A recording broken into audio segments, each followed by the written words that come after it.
Assalamualaikum warahmatullahi wabarakatuh. Selamat pagi, salam sejahtera bagi kita semua. Yang terhormat Bapak Presiden Republik Indonesia, Bapak Insinyur Haji Joko Widodo, Sugeng Rawuh Bapak. Kami semua menyampaikan terima kasih bahagia atas kerawuhan Bapak pada pagi hari ini di Jawa Timur. Yang terhormat para Menteri Koordinator dan seluruh Menteri Kabinet Indonesia Maju, yang terhormat Kepala BNPB, juga yang terhormat Pangkogap Wilhan II, yang terhormat Pak Wagub dan seluruh jajaran Forum Koordinasi Pimpinan Daerah Provinsi Jawa Timur, Pak Pangdam, Pak Kapolda, juga Pak Pangku Armada II, Pak Sekda, Bapak Ibu semua yang kami hormati. Izin Pak Presiden, perkenan kami ingin menyampaikan pertama adalah terima kasih bahwa kemarin Pak Menkes sudah menyampaikan santunan dari Pak Presiden kepada 3 ahli waris yang memberikan dedikasi terbaiknya dan kemudian dipanggil gangguan Allah Subhanahu wa Ta'ala. 2 diantaranya adalah seorang dokter dan 1 diantaranya adalah seorang perawat. Masih ada 3 lagi Bapak, mudah-mudahan proses administrasinya bisa cepat selesai. Berikutnya kami juga ingin menyampaikan terima kasih Pak Presiden bahwa atas perkenan Bapak melalui BNPB telah dibantu rumah sakit darurat lapangan yang hari ini kita akan mengembangkan dari 100 bed menjadi 300 bed. Jadi ada 200 tambahan bed baru dan tingkat kesembuhannya sangat tinggi. Sekarang merawat 169, sudah sembuh 71 orang.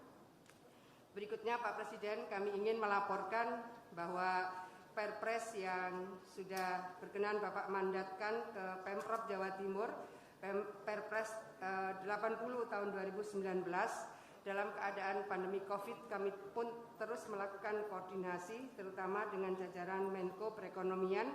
Kami juga sudah menyiapkan PPMO, Provincial Project Management Office, dan beberapa program super prioritas dan prioritas terutama untuk tahun 2021. Kami berharap sangat bahwa seluruh koordinasi yang sekarang sudah berjalan dengan sangat baik akan memberikan produktivitas yang signifikan bagi seluruh proses pembangunan terutama di Jawa Timur. Ada sektor ekonomi kaitan dengan Gerbang Kertasusila maupun dengan Indonesia Islamic Science Park, kemudian ada JIPE di sini, dan kawasan pariwisata terutama untuk Selingkar Ijen, dan ini yang juga menjadi harapan dari 4 kabupaten di sekitar Bromo. Mereka berharap bahwa seluruh potensi alam yang dimiliki oleh Bromo bisa segera dilakukan normalisasi untuk bisa menerima wisatawan karena ini adalah wisata alam. Tentu dengan SOP-SOP yang akan dikoordinasikan secara teknis, terutama untuk bisa mencapai sunrise di Seruni 1, barangkali memang harus ada pengetatan di sisi di mana pengunjung memang biasanya padat di titik itu. Berikutnya Pak Presiden, kami ingin melaporkan kinerja perdagangan barang dan jasa. Kami ingin melaporkan bahwa sebetulnya Jatim pada saat pandemi ini pun masih berkontribusi 20,70% secara nasional. Kami ingin melaporkan bahwa nilai ekspor perdagangan dalam negeri Jawa Timur pada triwulan 1 sebesar 39,15 triliun. Kami ingin melaporkan Pak Presiden bahwa kami memang memaksimalkan untuk melakukan misi dagang antar provinsi. 16 provinsi di Indonesia Timur logistiknya sangat banyak tergantung dari Jawa Timur.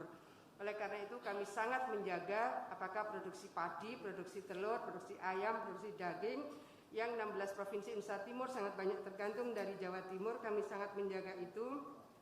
Nah, dalam pandemi COVID kami melakukan misi dagang secara virtual. Kami ingin melaporkan kalau misalnya 39,15 triliun per triwulan, maka di akhir Desember ini kemungkinan kami hanya bisa mencapai 156,6 triliun. Ini kalau dibanding dengan tahun lalu kita bisa mencapai 185,7 triliun, maka dibutuhkan tambahan transaksi 29,1 triliun. Jikalau koordinasi dengan tim perekonomian di pusat bahwa apa yang menjadi mandat dari Bapak Perpres 80 tahun 2019 itu bisa kami lakukan. Maka harapan kami kekurangan 29 triliun itu kita bisa dapatkan support dari nilai transaksi perdagangan yang lainnya. Berikutnya izin Pak Presiden, kinerja ekspor dan impor non-migas Jawa Timur. Kami ingin melaporkan bahwa di tengah pandemi COVID-19, kinerja ekspor non-migas Jawa Timur periode Januari sampai Mei 2020 justru meningkat 1.800% Bapak, year on year. Dari defisit 0,07 miliar menjadi surplus 1,21 miliar. Golongan barang yang menjadikan turut mendongkrak ekspor non-migas di saat pandemi COVID adalah perhiasan atau permata, yang memberikan kontribusi terbesar yaitu 24,23%. Jadi 24,23% terhadap total ekspor non-migas. Ini terutama adalah ekspor perhiasan ke Swiss, perhiasan emas terutama. Kemudian kami ingin melaporkan pertumbuhan dan struktur PDRB Jawa Timur. Kami sebetulnya termasuk industrial province, 30,74% adalah sektor industri, 18,31% adalah sektor perdagangan. Nah, PDRB Jawa Timur kontribusi secara nasional triwulan 1 di saat pandemi ini 14,93%. Kami juga ingin melaporkan Pak Presiden, inflasi Jawa Timur alhamdulillah juga tetap di bawah nasional seperti pada tahun 2019 yang lalu. Izin ini yang kami laporkan bahwa 16 provinsi Indonesia Timur sebagian besar logistiknya sangat tergantung dengan Jawa Timur, maka kami sangat menjaga dari produksi padi kita. Saat ini kita sebetulnya surplus 2,1 juta, kemudian kalau total sampai dengan Desember kita surplus 3 juta. Inilah yang harus kita jaga ketika Bapak memberikan arahan supaya melakukan percepatan masa tanam di musim kemarau. Kami langsung melakukan koordinasi secara virtual. Setelah itu kami juga turun ke lapangan secara terbatas. Kami ingin pastikan bahwa masa tanam sudah bisa dimulai sebelum musim kemarau datang. Berikutnya perkiraan ketersediaan bahan pangan di tahun 2020 ini, kami surplus beras, kami surplus telur, kami juga surplus daging ayam ras, kami juga surplus daging sapi. Ini sebenarnya surplus kami cukup besar, ini disupport oleh Balai Besar Inseminasi Buatan yang ada di Singosari. Ini adalah UPT-nya Kementerian Pertanian yang hari ini sebetulnya sudah menyiapkan sangat banyak program training yang diikuti oleh masyarakat dari luar negeri. Oleh karena itu kami sudah meminta beberapa gubernur untuk ikut mengirimkan tim agar di training di Balai Besar Inseminasi Buatan. Ini yang kami bisa maksimalkan, barangkali suatu saat kita lebih terukur untuk mengukur bagaimana swasembada daging di Indonesia bisa kita siapkan lebih komprehensif. Itu juga yang kami lakukan ketika kami melakukan misi dagang ke berbagai provinsi. Berikutnya adalah ketersediaan jagung. Kami surplus 1,8 juta ton hari ini, kemudian cabai rawit dan seterusnya. Berikutnya adalah kontribusi peternakan Jawa Timur. Kalau produksi per hari ini secara nasional kami di peringkat 1 20%, kemudian telur kami 29% support secara nasional, dan susu kami support 57% secara nasional. Ini hal yang seringkali kami sampaikan supaya kita pada saat pandemi ini tidak akan berefek pada angka stunting terutama, Bapak. Berikutnya kami ingin laporkan Pak Presiden, tentu ada hal yang menjadi dampak dari COVID-19 bahwa ada PHK. Catatan yang sampai kepada kami per 12 Juni kemarin sebetulnya yang ter-PHK tercatat 6.924 pekerja, kemudian ada yang dirumahkan 41.000, jadi total 50.379. Ini yang kami berharap berseiring dengan kemungkinan akan bisa dilakukan percepatan penumbuhan sektor usaha, maka dampak dari mereka yang dirumahkan akan bisa mendapatkan pekerjaan kembali. Berikutnya kami ingin sampaikan hal yang terkait dengan COVID-19, izin Pak Presiden. Per hari kemarin memang kasus positif masih 183. Ini masih terbanyak di Indonesia. Tapi kami juga mensyukuri bahwa per hari kemarin ada 241 orang yang sembuh baru. Ini dari proses pelayanan COVID-19 di Jawa Timur, ini kategori yang tertinggi. Proses penyembuhan dan secara prosentatif 31,47%, ini juga adalah persentase tertinggi kesembuhan. Ini yang harus menjadi warning kami semua, izin Pak Presiden, bahwa memang percepatan penularan COVID-19 ini luar biasa. Kalau menurut data ukur di dunia pun dari 4 juta menjadi 8 juta itu 17 hari. Di Indonesia 20.000 menjadi 40.000 kasus itu dalam waktu 28 hari. Di Jawa Timur 4.000 menjadi 8.000 kasus itu dalam waktu 14 hari. Ini yang juga terus kami lakukan kewaspadaan di semua lini. Berikutnya izin untuk menyampaikan sebaran kasus di Jawa Timur. Dari 10.282 tertinggi memang adalah di Surabaya 48,3%, berikutnya Sidoarjo, Gresik, dan kabupaten kota lainnya 34%. Kami ingin matur terkait dengan attack rate. Attack rate ini menjadi bagian penting untuk membangun kewaspadaan bahwa secara nasional 17,8, Provinsi Jawa Timur 25, Surabaya 189, Surabaya Raya 105 per 100.000 jumlah populasi. Berikutnya, arahan Pak Presiden bagaimana kemudian tracing ini bisa lebih masif. Ini adalah posisi kemampuan masing-masing kabupaten kota dalam melakukan tracing. Izin Pak Presiden, sebetulnya kami sudah sempat mendapatkan satu kebahagiaan ketika tanggal 9 Juni sebetulnya rate of transmission di Jawa Timur sudah 0,86%. Tapi kemudian ada kenaikan kembali pada tanggal 24 kemarin rate of transmission-nya menjadi 1,08%. Jadi misalnya Surabaya Raya sudah sempat di bawah 1 sampai dengan 6 hari. Surabaya sendiri di bawah 1 sempat sampai 6 hari. Sidoarjo di bawah 1 sempat 8 hari. Gresik di bawah 1 sempat 6 hari. Hari itu kami sudah merasa bahwa kita tunggu sebentar lagi, 8 hari lagi, kalau terus di bawah 1 kita sudah siap masuk pada new normal. Tapi akhirnya kemudian himbauan kami pada saat Lebaran supaya silaturahim secara virtual dan seterusnya itu tidak mudah untuk mengajak masyarakat halal bihalalnya nanti secara digital saja ternyata dianggap kurang afdol. Maka kita bisa melihat izin Pak Presiden. Jadi dari beberapa hal yang antara lain temuan dari IKA FKM UNER adalah bahwa di tempat ibadah yang aktif masih 81,7%, yang tidak menggunakan masker 70,6%, kemudian yang tidak physical distancing masih 64,6%. Pasar tradisional izin Pak Presiden, meskipun kami juga sudah membagi masker berkali-kali, kami juga minta untuk menggunakan face shield, tapi masih 84,1% tidak menggunakan masker, 89% masih belum physical distancing. Dan kemudian tempat cangkruan masih ada 72,5%, yang aktif yang 88,2% tidak menggunakan masker, 89% mereka tidak physical distancing. Pada posisi seperti inilah yang menjadikan kemudian munculnya klaster-klaster baru terutama di titik-titik yang terkait dengan potensi kerumunan massa itu berasal. Berikutnya izin Bapak Presiden, seiring dengan Inpres terkait dengan refocusing ada 2,384 triliun anggaran yang kami lakukan untuk bisa memberikan layanan baik mulai promotif, preventif, tracing, kuratif maupun dampak sosial ekonomi pasca Covid.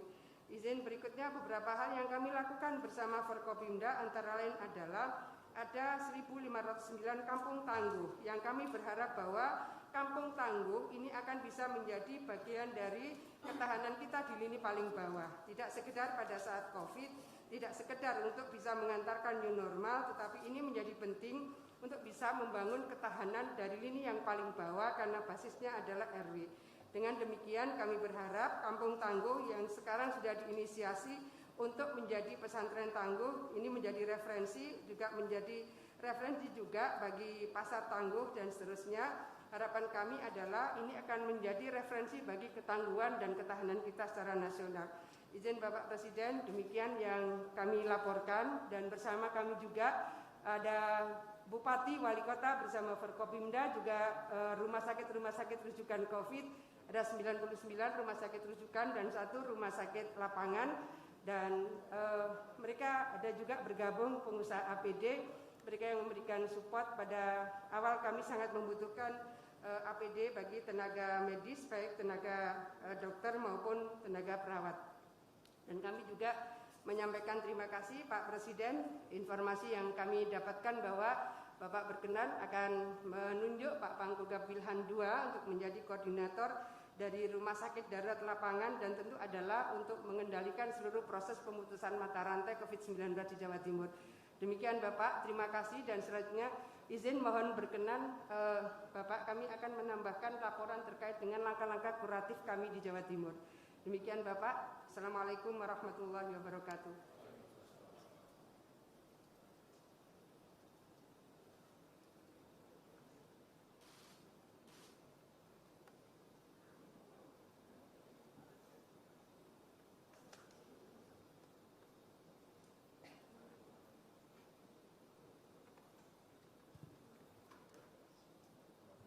Assalamualaikum warahmatullahi wabarakatuh.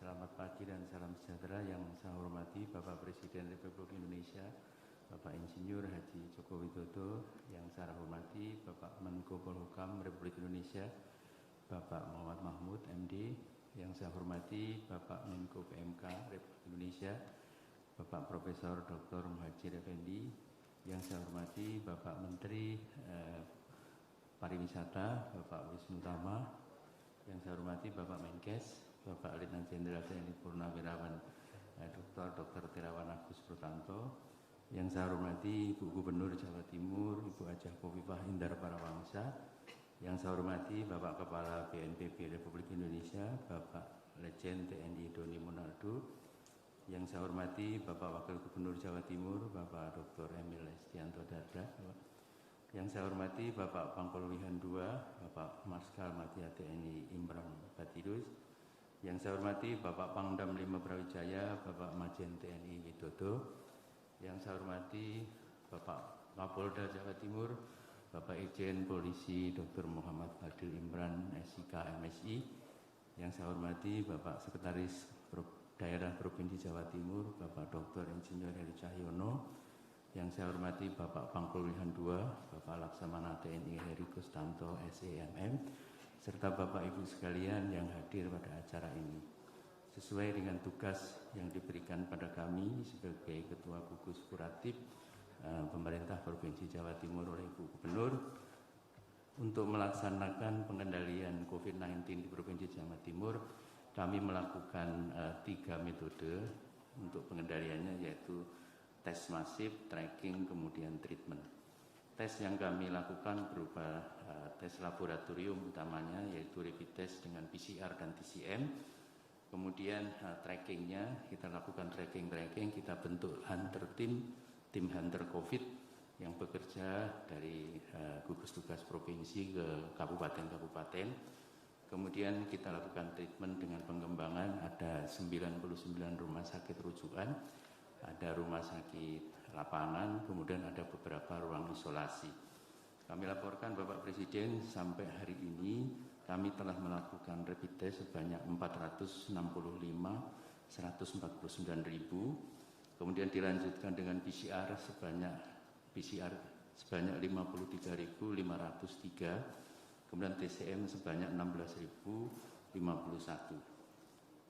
Di Jawa Timur juga ada 99 rumah sakit dengan tempat tidur 13.957. Kemudian tenaga kesehatan yang kita dedikasikan untuk melayani ini sebanyak 23.327. Dokter penanggung jawab utama sebagai penanggung jawab untuk pelayanan COVID itu adalah dokter spesialis paru-paru.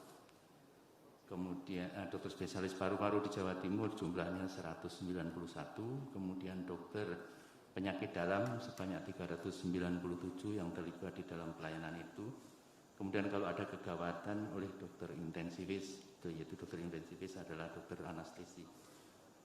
Kami ingin menyampaikan beberapa kajian-kajian yang sudah kami lakukan. Untuk rumah sakit lapangan tadi sudah disajikan oleh Ibu Gubernur, yang insya Allah nanti akan dikomandani oleh Bapak Pangkol Wihan II. Terima kasih, dengan tempat tidur yang bisa diekstend sampai 500 tempat tidur. Hasil kajian kami memang pada awal-awalnya recovery rate kami lumayan bagus, kemudian ada penurunan pada awal-awal bulan April, Mei, kemudian Alhamdulillah mulai tanggal 20 Juni ini, mulai tanggal 6 Juni mulai meningkat. Jadi angka kesembuhan kita atau yang disebut dengan case recovery rate mulai meningkat di provinsi ini. Sekarang angkanya 31,53. Kemudian angka kematian cenderung menurun, Bapak Presiden. Jadi pada awal-awalnya memang agak tinggi, hari-hari ini grafiknya mulai linear. Jadi case fatality rate kita di Jawa Timur 7,47. Memang lebih tinggi dari nasional, tapi kami optimis ini grafiknya landai. Kami melihat ada beberapa daerah yang mendapat perhatian khusus. Nomor 1 adalah Surabaya Raya atau kota Surabaya ini dengan case fatality rate-nya 7,44 dengan case recovery rate 37,7. Jadi memang pada awal-awal bulan Mei itu terjadi kenaikan, tetapi pada awal-awal bulan Juni ini terjadi kenaikan case recovery rate yang cukup menggembirakan di Surabaya dan case fatality rate-nya juga cenderung menurun. Ini alhamdulillah. Demikian juga polanya di Sidoarjo. Ini pada awal-awal Mei akan lebih tinggi angka kematiannya, case fatality rate. Tapi alhamdulillah ini mulai tanggal awal-awal bulan Juni meningkat terus case recovery rate-nya, sehingga saat ini case recovery rate-nya lebih tinggi daripada case fatality rate-nya. Alhamdulillah. Demikian juga dengan di daerah Gresik. Memang case fatality rate-nya di daerah Gresik lebih kecil daripada untuk case fatality rate-nya lebih tinggi daripada di daerah Sidoarjo, tapi kumulatif case-nya lebih kecil. Untuk case recovery rate-nya juga lebih kecil 14,42, tetapi trennya naik. Demikian yang kami laporkan Bapak Presiden dan Bapak Ibu sekalian. Kelihatannya kesimpulannya walaupun case-nya naik, tetapi angka kesembuhan di Jawa Timur juga naik signifikan dengan angka kematian yang cenderung landai atau menurun. Terima kasih. Wassalamualaikum warahmatullahi wabarakatuh. Terima kasih Pak Dr. Joni. Izin Bapak Presiden, beliau adalah Dirut Rumah Sakit Dr. Sutomo dan sekaligus Ketua Koordinator Subgugus Kuratif di tim COVID-19 Jawa Timur.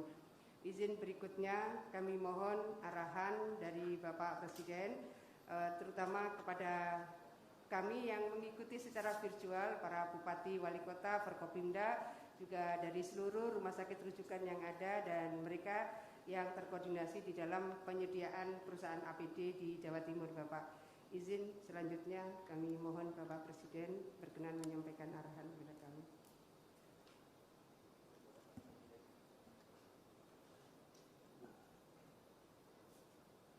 Bismillahirrahmanirrahim. Assalamualaikum warahmatullahi wabarakatuh. Selamat pagi, salam sejahtera bagi kita semuanya. Pertama-tama saya ingin menyampaikan ucapan terima kasih dan juga apresiasi penghargaan yang setinggi-tingginya kepada Bu Gubernur, Pak Wagub, serta seluruh bupati dan wali kota, serta juga gugus tugas,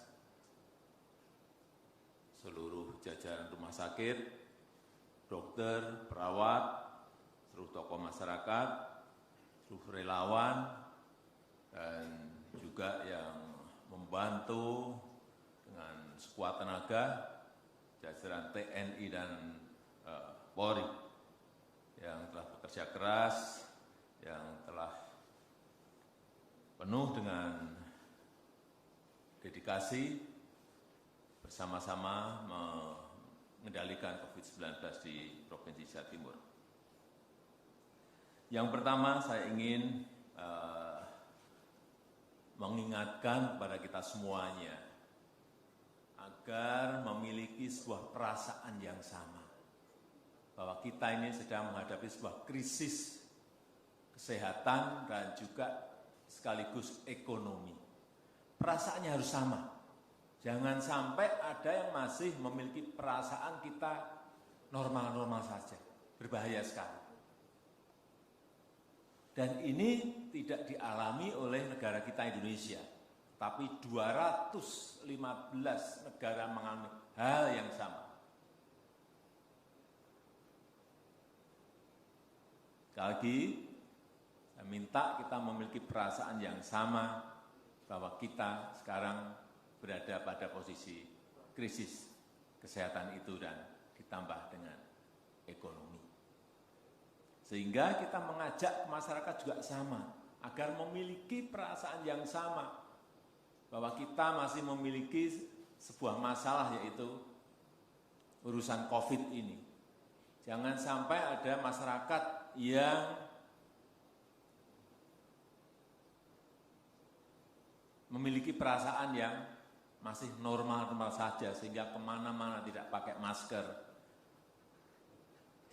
lupa cuci tangan sehabis kegiatan, masih berkerumun di dalam kerumunan-kerumunan yang tidak perlu. Ini yang terus harus kita ingatkan. Sebelum masuk ke urusan kesehatan, saya juga ingin mengingatkan yang berkaitan dengan urusan ekonomi. Kemarin saya mendapat informasi bahwa krisis ekonomi global itu betul-betul nyata, ada benar, dan semua merasakan. IMF menyampaikan, memprediksi bahwa tahun 2020 Amerika akan pertumbuhan ekonominya akan -8. Jepang akan -5,8%. Inggris akan -10,2%. Perancis akan -12,5%. Italia akan -12,8%, Spanyol akan -12,8%, Jerman -7,5%. Artinya apa? Demand nanti akan terganggu. Kalau demand terganggu, supply-nya akan terganggu. Kalau supply-nya terganggu, artinya produksi juga akan terganggu. Artinya demand, supply, produksi semuanya rusak dan terganggu. Inilah yang juga harus kita ketahui bersama, bahwa kita dalam proses mengendalikan COVID, urusan kesehatan, tetapi kita juga memiliki masalah yang lain, yaitu urusan ekonomi. Indonesia 1,5 bulan yang lalu, saya telepon kepada managing director-nya IMF, Ibu Kristalina, dan dia mengatakan bahwa betul-betul dunia global berada pada posisi krisis ekonomi yang tidak mudah, yang lebih berat dari depresi besar 1930. Oleh sebab itu, dalam mengelola manajemen krisis ini, rem dan gas ini harus betul-betul seimbang. Tidak bisa kita gas di urusan ekonomi, tetapi kesehatannya menjadi terabaikan. Tidak bisa juga kita konsentrasi penuh di urusan kesehatan, tetapi ekonominya menjadi sangat terganggu. Gas dan rem inilah yang selalu saya sampaikan kepada gubernur, bupati, wali kota, ini harus pas betul. Ada balance, ada keseimbangan, sehingga semuanya dapat dikerjakan dalam waktu yang bersamaan. Inilah sulitnya saat ini.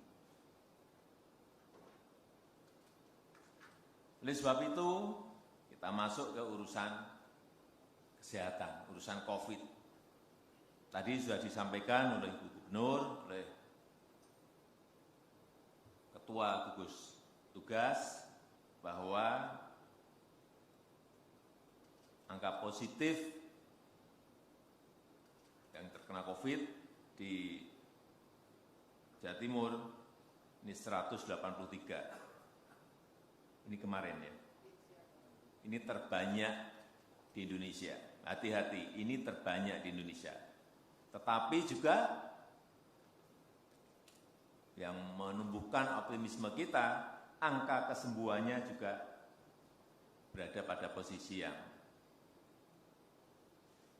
lumayan, yaitu 31%. Oleh sebab itu saya minta dalam waktu 2 minggu ini pengendaliannya betul-betul kita lakukan bersama-sama dan terintegrasi dari semua unit organisasi yang kita miliki di sini. Baik itu di gugus tugas, baik itu di provinsi, baik itu di kota dan di kabupaten, seterusnya sampai ke rumah sakit, kampung, desa, semuanya ikut bersama-sama melakukan manajemen krisis sehingga betul-betul kita bisa mengatasinya dan menurunkan angka positif tadi.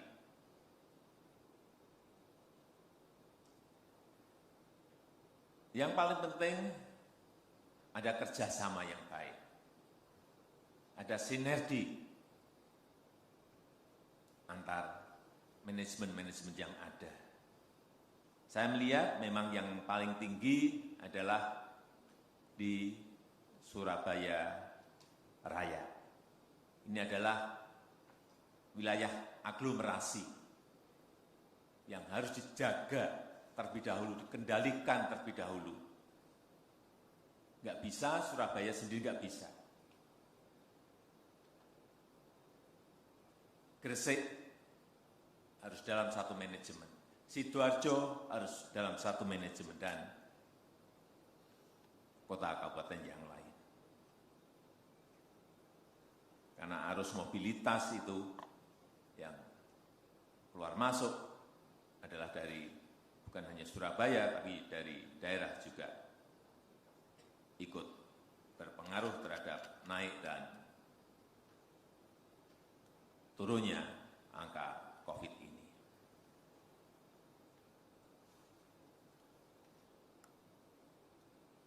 Saya titip agar koordinasi antar manajemen tadi betul-betul dilakukan sehingga hari ini saya tadi sudah meminta kepada Pangko Gavilhan II untuk membantu secara penuh terutama dalam mensinergikan, menangani langsung rumah sakit darurat dan mensinergikan dengan rumah sakit rujukan. Dipilahkan mana yang berat, mana yang ringan, penempatannya di rumah sakit yang mana, sehingga semuanya tidak masuk ke dalam satu titik dan tidak dipisah-pisahkan dan tidak menumpuk pasien itu di satu rumah sakit. Sementara yang lain masih banyak yang kosong. Dan yang kedua juga yang berkaitan dengan ini sudah dilakukan, saya ikuti terus yang berkaitan dengan tes masif, pelacakan yang agresif, mengisolasi, mentreatment secara ketat saya kira sudah dilakukan. Ini agar diteruskan dengan jumlah yang lebih banyak.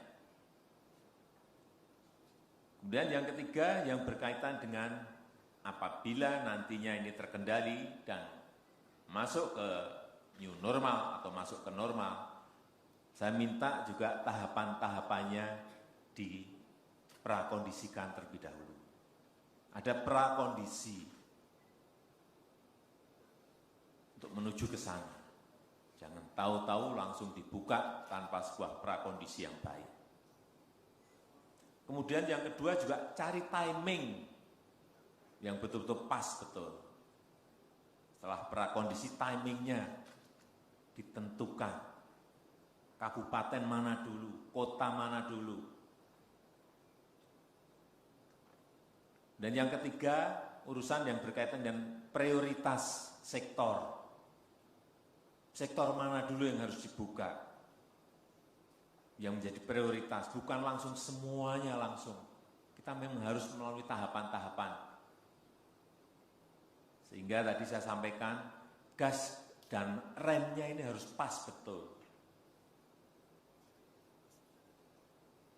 Sektor yang memiliki risiko rendah tentu saja didahulukan. Sektor yang memiliki risiko sedang tentu saja di nomor 2-kan, dan sektor yang memiliki risiko tinggi di nomor 3-kan atau nomor 4-kan atau nomor 5-kan.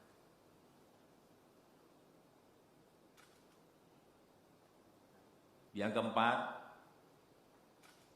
saya minta kita semuanya mengajak tokoh-tokoh, tokoh agama, tokoh masyarakat untuk mensosialisasikan mengenai protokol kesehatan. Pentingnya memakai masker, pentingnya jaga jarak, pentingnya cuci tangan, terus diulang-ulang. Tadi disampaikan oleh gugus tugas bahwa masih 70% yang nggak pakai masker. Ini angka yang gede banget. Oleh sebab itu saya minta, hari ini juga saya minta pada gugus tugas nasional, Pak Menteri Kesehatan, kirim masker sebanyak-banyaknya ke Surabaya, ke Jawa Timur.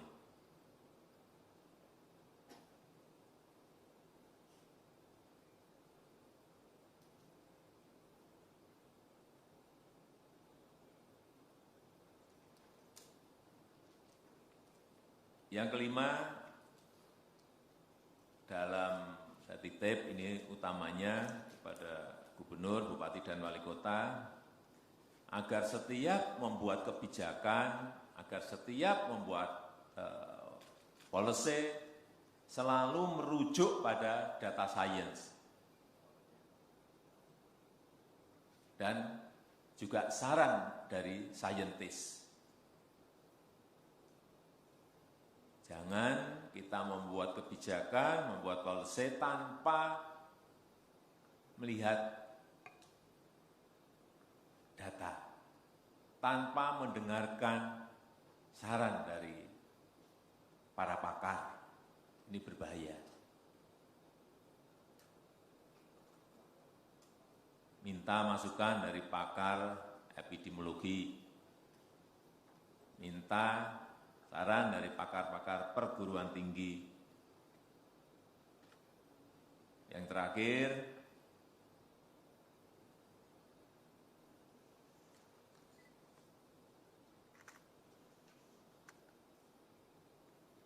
Bapak Ibu sekalian, saya juga minta agar disiapkan plan A, plan B, plan C-nya. Agar kita betul-betul terus siaga menghadapi situasi yang tidak terduga. Hati-hati, informasi yang saya terima tadi pagi, dunia sudah mendekati ke 10 juta kasus positif. Hati-hati, kita tidak ingin ikut terseret kepada angka-angka yang besar. Oleh sebab itu perlu kita terus siaga menghadapi situasi yang tidak terduga. Kalkulasi semuanya, hitung semuanya, siapkan antisipasinya semuanya, baik yang namanya rumah sakit darurat, kebutuhan SDM, kebutuhan tempat tidur untuk isolasi, baik di rumah sakit darurat lapangan maupun rumah sakit rujukan, betul-betul disiapkan.